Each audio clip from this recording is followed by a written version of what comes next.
Welcome to good night कहानियाँ। कंकाल का रहस्य। चौरा गांव के खेतों में इन दिनों खुदाई का काम चल रहा था। असल में इसी गांव से होकर एक अच्छी सड़क गुजरनी थी, इसलिए यहाँ खुदाई शुरू की गई थी। अचानक एक दिन खुदाई करने वाली मशीन से कुछ टकराता है। बाद में जब खोजबीन की जाती है तो वहां से 2 कंकाल मिलते हैं।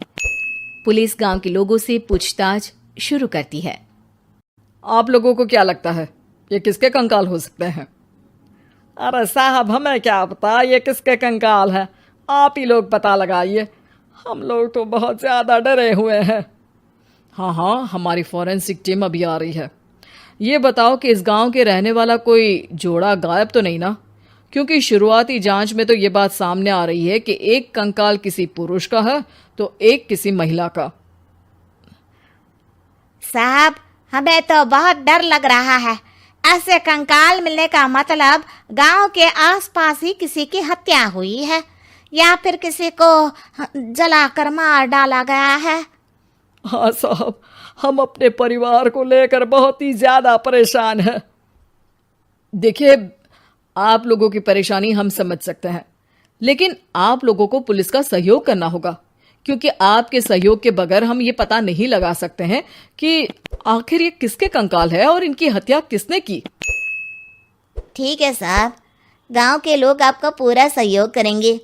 हाँ साहब, पूरा सहयोग करेंगे। तो फिर ठीक है, हम अपनी जांच शुरू कर देते हैं। कुछ दिन बाद जांच रिपोर्ट आ जाती है। पता चलता है कि ये कंकाल करीब 20 साल पुराने हैं, यानी 20 साल पहले किसी जोड़े की हत्या कर शव को यहाँ पर दबा दिया गया था। इंस्पेक्टर राघव, ये बताओ कि 20 साल पहले की मर्डर मिस्ट्री क्या अब सुलझ सकती है? हाँ सर, क्यों नहीं। लेकिन अब सबूत और गवाह काफी मिट गए होंगे। मुश्किल तो होगी, लेकिन शायद किसी परिवार को इंसाफ मिल सके। इंस्पेक्टर राघव, आप बिल्कुल सही कह रहे हैं। किसी परिवार को तो इंसाफ मिलेगा ही और किसी को उसके किए की सजा भी मिलेगी।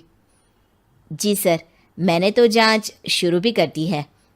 20 साल पहले इस गांव के 2 जोड़े अचानक कहीं गायब हो गए थे। मैंने दोनों ही परिवारों के बाकी के सदस्यों से बातचीत शुरू की तो उन्होंने बताया कि उनके बच्चे शहर गए थे, लेकिन आज तक वापस नहीं लौटे हैं। लेकिन ये दोनों शव किस परिवार के सदस्यों के हैं, ये कैसे पता चल सकेगा? सर, मैंने डीएनए टेस्ट करवा लिया है। आज शाम तक इसकी रिपोर्ट भी आ जाएगी। अच्छा, ठीक है। उसी शाम को सर, डीएनए रिपोर्ट के मुताबिक ये दोनों ही लाशें चौरा गांव के रहने वाले प्रधान सुल्तान सिंह के बेटे और बहू की है। लेकिन इनकी हत्याएं किसने की है, ये कैसे पता लगेगा? इसी का तो पता लगाने की कोशिश में जुटा हूं सर। आज सुल्तान सिंह से मिलने भी जा रहा हूं। मेरा बेटा और बहू तो मेरे लिए सिर्फ यादों में ही रह गए थे। हमें उनकी लाशें तक नहीं मिल सकी थी। आज 20 साल बाद उनके कंकाल मिले हैं। मैं अब किसके लिए जीऊं?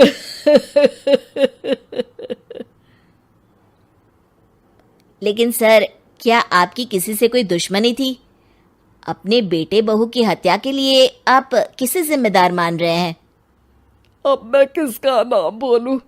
मेरी तो किसी से दुश्मनी नहीं थी, बस मेरे बेटे बहू को कोई वापस ला पाता।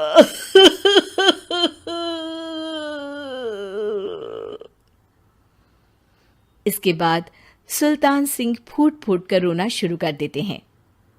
सर, अब आप इनका अंतिम संस्कार करवा सकते हैं। कम से कम इनका शरीर ना सही, इनका कंकाल तो आपको मिला है। लेकिन हाँ, अगर आपको कुछ भी याद आए तो ज़रूर बताइएगा।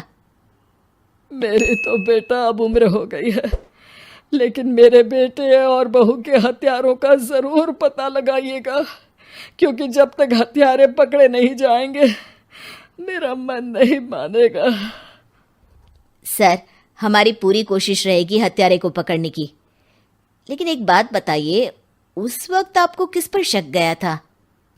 उस वक्त मेरे एक ड्राइवर को पकड़ा गया था, लेकिन सबूतों के अभाव में उसे छोड़ दिया गया था। अच्छा, और ड्राइवर पर कैसे शक हुआ था? क्योंकि उस दिन ड्राइवर छुट्टी पर था। उस समय लेकिन लाश क्यों नहीं मिल सकी थी? उस वक्त पुलिस ने बहुत कोशिश की थी, लेकिन दोनों की डेड बॉडी नहीं मिल सकी थी। ठीक है, हमारी तफ्तीश चल रही है, मैं फिर आऊंगा। इसके बाद इंस्पेक्टर वहां से चला जाता है और सुल्तान सिंह अपने बेटे और बहू की याद में खो जाते हैं। कुछ दिन बाद सुल्तान सर, एक बात बताइए, जब आपके बेटे बहू की हत्या हुई थी, उसी के आसपास आपके ही गांव का रहने वाला एक और जोड़ा उसी वक्त गायब हो गया था ना? हाँ सर, अलका और अभिषेक, वो भी मेरे बच्चों जैसे ही थे। तो फिर वो कहाँ है? उनका भी आज तक पता नहीं चल सका, लेकिन बताते हैं कि कुछ साल पहले अभिषेक को गांव के ही किसी आदमी ने मुंबई में देखा था, लेकिन फिर वो गायब हो गया।